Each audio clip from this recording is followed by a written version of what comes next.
Let me tell you something about humans. They are small. They are soft.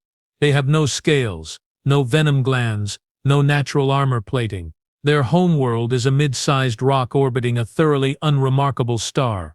By every metric the Vorath Empire uses to measure a species, humans should not matter. And yet, here I was, Grand Consul Urivik-san, third highest authority in an empire spanning 47 star systems, sitting across a negotiation table from one single human. One, singular. A creature that needed daily water intake and a full night of unconsciousness just to function. And my senior advisors were sweating. My advisors do not sweat. They have no sweat glands. That is how you knew something was very, very wrong. The human's name was Callum Voss. Not a title, not a rank prefix. Just Callum. He had arrived at Vorath Station Prime on a ship that looked like it had been assembled by someone who had only heard a description of a ship. He wore a dark jacket. He carried a small bag. He smiled at the customs officials. He smiled at customs officials. Our customs officials are 7 feet tall, triple-jawed, and trained specifically to make arriving guests feel the full psychological weight of Vorath authority. One of them sent me a private report afterward. It said, and I am quoting directly here, "The human appeared to find us amusing. I should have turned him around right there. But Earth had requested this meeting. Earth, that small blue world that had barely figured out faster than light travel 40 years ago. Earth which had exactly 0 warships capable of threatening Vorax space. Earth which had recently discovered that 3 of its outer colony worlds sat inside a trade corridor we had quietly annexed 18 months prior. They wanted to talk about it. I had agreed to this meeting the way you agreed to explain mathematics to a young child. Patiently, condescendingly, with the full understanding that the conversation would end with them accepting our terms because what other option did they have? Callum Voss walked into the chamber, looked at the 40-foot ceiling, the 12 Vorath officials seated behind an elevated ceremonial bench, the full military honor guard standing at attention along each wall, and he said, out loud, to no one in particular, "Nice place. Very intimidating. Very intentional." My senior advisor, Prelate Dune, leaned toward me. Did he just critique our architecture? I believe I whispered back. He just called it a prop. Callum sat down. We did not offer him a chair, so he pulled one from a side table, spun it around, sat on it backward, crossed his arms over the top rail, and looked up at us pleasantly. One of the junior advisors made a sound I had never heard a Vorath official make before. It was somewhere between outrage and confusion. I gave him a look that told him to contain himself. Grand Consul Urivik-san. Callum nodded at me with what I could only describe as the casual friendliness of someone greeting a neighbor over a fence. Thanks for making the time. I know you're busy running 47 systems. 49, Dune corrected sharply. Right. Since Tarvis Prime and New Kelso. Callum nodded slowly. That's actually what I'm here about. I see 3 of those systems you recently folded into your corridor network. Tivin, Orthus and the Bellu cluster. He tilted his head. Those are ours. They fall within Vorath-designated expansion space. I said. The documentation was filed with the Galactic Commerce Authority 14 months ago. Yep, Callum agreed pleasantly. I read it. Pause. Dandoan demanded. And it's a very clean piece of paperwork, Callum said. Whoever filed it knew exactly what corridors to route it through, exactly which approval thresholds to stay under, exactly how to make it look like a routine infrastructure claim. He pulled something out of his small bag. It was a flat data tablet, and he slid it across the long table toward us without standing up. Just pushed it like it was a drink at a bar. I brought ours. I did not reach for it immediately. I want the record to reflect that. I maintained composure for a full 4 seconds before Dune cracked and pulled it toward him. He read it. He passed it to the advisor on his left. That advisor read it. The tablet moved down the line like a sickness spreading through a crowd.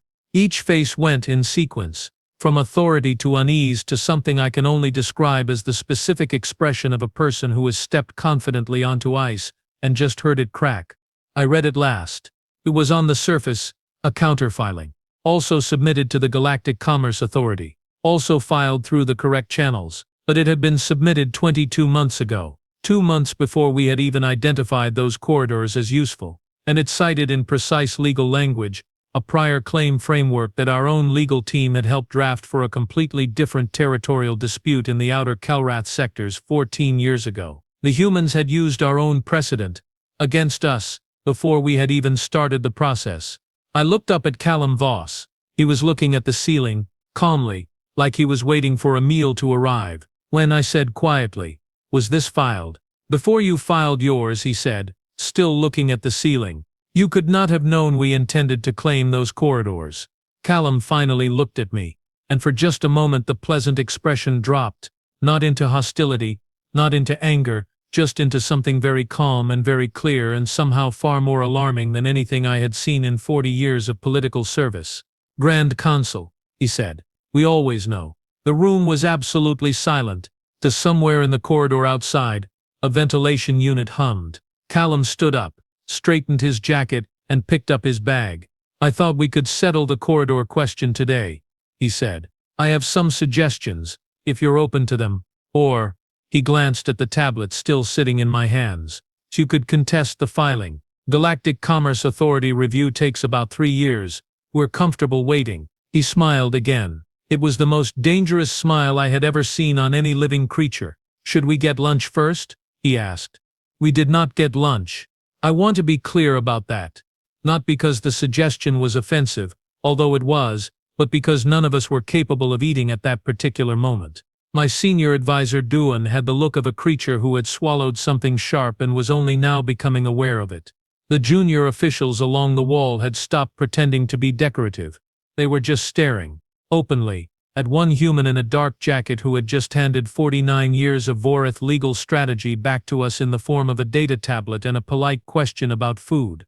Callum Voss stood near his borrowed chair, bag in hand, in absolutely no hurry. That was the part that kept getting me.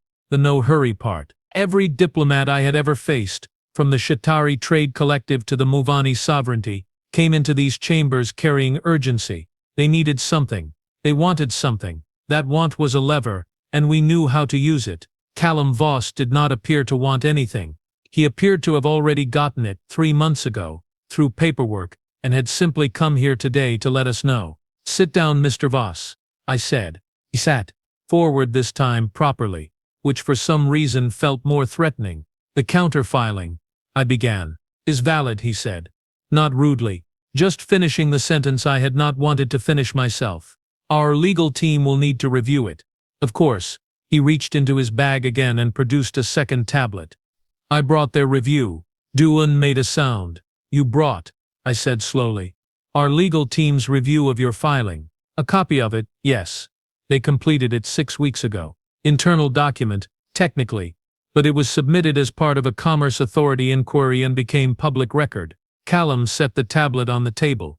"Page 4 is the part that matters. They conclude the filing is," and I'm using their exact language here, "structurally unimpeachable." Nobody touched the tablet this time. We all knew what it said. I studied Callum Voss for a long moment.